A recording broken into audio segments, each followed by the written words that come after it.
E o ministro do Supremo Tribunal Federal, Alexandre de Moraes, concentra em seu gabinete a maioria dos inquéritos criminais em tramitação na Corte. Um levantamento realizado pelo Estadão aponta a existência de 37 investigações em curso atualmente, das quais 21 estão sob relatoria de Moraes. Em comparação, o segundo ministro com mais inquéritos é Luiz Fux, que relata 3 casos. O levantamento não contabiliza os inquéritos sigilosos e em segredo de justiça. Portanto, na prática, o número de casos relatados por Moraes é ainda maior do que o indicado pelos dados oficiais, tendo em vista a existência do inquérito das fake news, que é sigiloso, e de uma série de petições de caráter investigativo relacionadas a esse caso. E aí, Diogo da Luz, te causam estranheza, Diogo, esses números? Causa estranheza, sem dúvida. Agora, Brown, eu quando vejo, por exemplo, um bandido repetidamente assaltar uma rua, um bairro, uma cidade, e depois da segunda, terceira vez, eu não reclamo do bandido, eu reclamo da falta de ação da polícia. Porque, afinal de contas, não adianta a gente ficar sempre na mesma coisa. Não estou chamando ninguém de bandido, ninguém que está trabalhando no setor público. Mas, da mesma maneira, no lugar de reclamar de repetidas vezes que um ministro, e não é só um, outros ministros também, fazem coisas que eu discordo, que eu acho que não deveriam fazer, eu me pergunto, quem deve fiscalizar? É o Senado. Cadê os senadores? É tão simples, gente. Já falei aqui uma outra vez. É só chamar as pessoas para conversar. Talvez elas tenham explicações muito razoáveis, claras, que nós não estamos entendendo.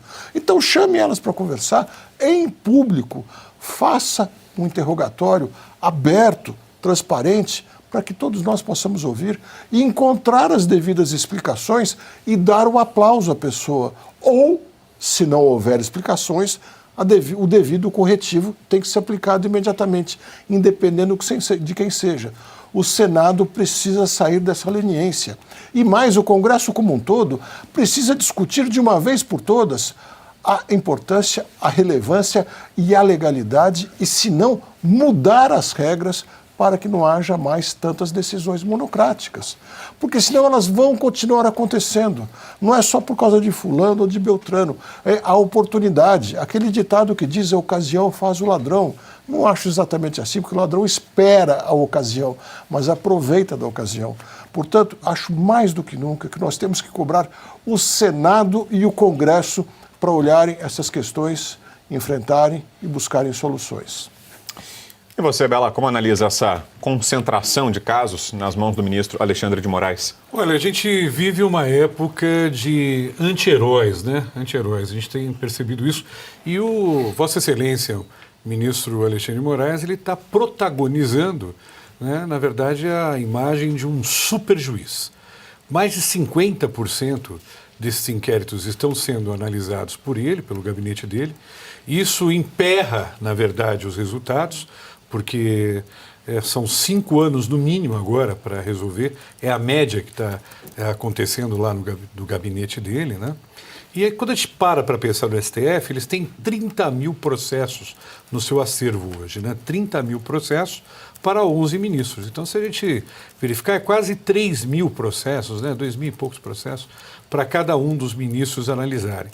E aí nós temos um super juiz que protagoniza, né, esta personagem de super juiz, se colocando nesse momento. Eu acho muito ruim para o ministro Alexandre de Moraes essa verticalização do número de inquéritos que ele tem sob sua responsabilidade dele, aumenta o volume dele de trabalho e aumenta também a possibilidade de erro, né, das decisões que ele vem dando aí. A gente vem conhecendo pela mídia as decisões do Alexandre de Moraes, que na maioria, a maioria da população, inclusive, que já disse que só 12% da população brasileira aprova o STF hoje. Gente, 12%. 88% da população brasileira não aprova o STF. Sabe o que é isso? Significa que a gente não acredita mais numa instituição de justiça no Brasil. E esses ministros, eles não são o STF, eles fazem parte do STF.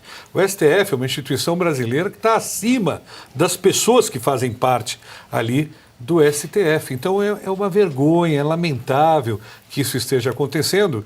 E vamos fazer uma campanha aí, né, para o pessoal dividir um pouco esse inquérito, tirar um pouco desse fardo aí do ministro Alexandre de Moraes.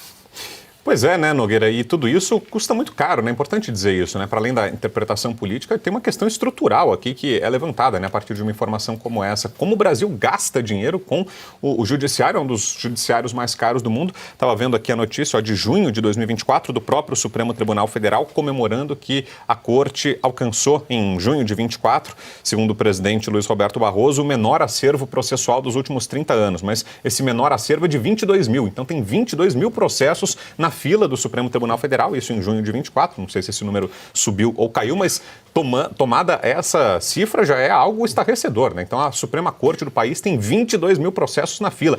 Não sei nem se era para chegar tanto processo assim no Supremo Tribunal Federal, né? Se o papel da Suprema Corte deveria ser esse. Mas ainda que seja, a gente vê que ela não está dando conta do recado, né? Tem um problema de eficácia, né, do Supremo Tribunal Federal e mesmo com muito dinheiro, mesmo consumindo uma boa parte do erário brasileiro, né, Nogueira? Ah, com certeza, Abrão. Mostra que está tudo errado, né? Nós temos um poder judiciário caro, ineficiente e que, para piorar, gera insegurança jurídica, né? Então é o pior dos mundos. Seria melhor que o Poder Judiciário não tivesse protagonismo, portanto ele atrapalharia menos a economia. Agora, o nosso querido Pavinato costuma dizer que é o Supremo Tribunal Federal do Alexandre de Moraes.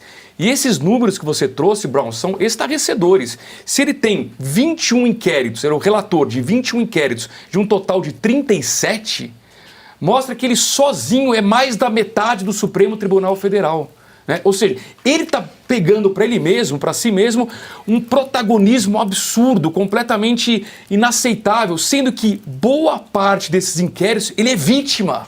Então ele jamais poderia ser relator do inquérito, o que mostra que realmente está tudo bagunçado, está tudo errado, a gente precisa rever isso de uma forma urgente e como bem lembrou o Diogo aqui, quem deveria mudar esse quadro é o nosso Senado Federal, que está acovardado, que é omisso em relação a isso. Então, Brown, ou a gente muda isso, ou esse protagonismo do Supremo em relação aos demais poderes e do Alexandre de Moraes dentro do Supremo, isso vai continuar sendo muito ruim para a nossa economia.